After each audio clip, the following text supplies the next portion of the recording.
Kundanna ċara mill-Partit Nazzjonalista għal mod li bih l-MFSA qed tagħmel użu minn fondi pubbliċi mingħajr għaqal b'mod li jmur kontra l-prinċipji ta' governanza tajba. Hekk sostna l-Partit Nazzjonalista fi stqarrija maħruġa mid-deputati Mario De Marco u Cristi De Bono l-oppożizzjoni teżiġi li anke f'dawn il-każi trid tinġar ir-responsabilità politika ta' dan l-abbuż. Il-Partit Nazzjonalista ħabbar li se jitlob li żewġ skandli fl-MFSA li saru magħrufa fl-aħħar sigħat jiġu diskussi u investigati b'mod urġenti mill-Kumitat Parlamentari għal fondi pubbliċi. Il-Partit Nazzjonalista kienet jirreferi għall-istorja tal-Kap Eżekuttiv tal-Awtorità Maltija tas-Servizzi Finanzjarji Joseph Kuxkieri li qed ikun akkużat b'abbuż ta' fondi pubbliċi biex jirranġa kwistjonijiet personali. Dan brabta mal-każ li żvela l-eks Ministru Laburista Joe Brincat li ppreżenta ittra legali f'forma ta' protest ġudizzjarju fil-qorti u li permezz tagħha kixef skandlu kbir ieħor fl-MFSA. Il-każ il-ġdid huwa dwar iċ-Chief Operating Officer Ruben Fenech li ġie offrut somma ta' flus biex iħalli postu wara li kellu xi jgħid mal-Kap Eżekuttiv tal-MFSA Joseph Kuxkieri.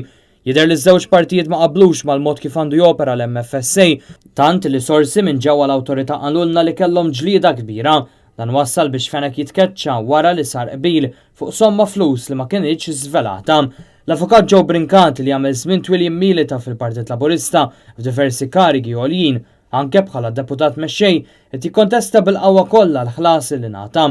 Tantu hekk li fil-qorti wissa lil Joseph Kuxkieri biex ma jdaħħalx fis-seħħ dan il-pjan u fakkru li l-finanzi tal-MFSA mhux għad-dispożizzjoni tiegħu biex jagħmel bihom li jrid.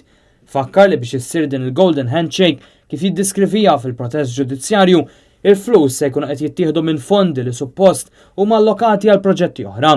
Iwissu wkoll il-Kuxkieri li jekk jimplementa l-pjan tiegħu li joffri din is-somma jkun qed iwettaq reat u jikkommetti l-legalità għaliex il-fondi tal-MFSA mhumiex xi ċekk miftuħ li jista' juża kif jixtiequ. Dan il-każ ġie żvelat ftit jiem biss wara skandlu ieħor li fih George Spiteri 150,000 euro mingħand l-MFSA biex jirtira mill-kariga tiegħu bħala direttura riżorsi umani, iżda eventwalment reġa' spiċċa jagħmel l-istess xogħol ftit tal-jiem wara mal-NBR. L-avukat Joe Brincat iddikjara li b'dan it-tieni każ inkisret ir-rule of law.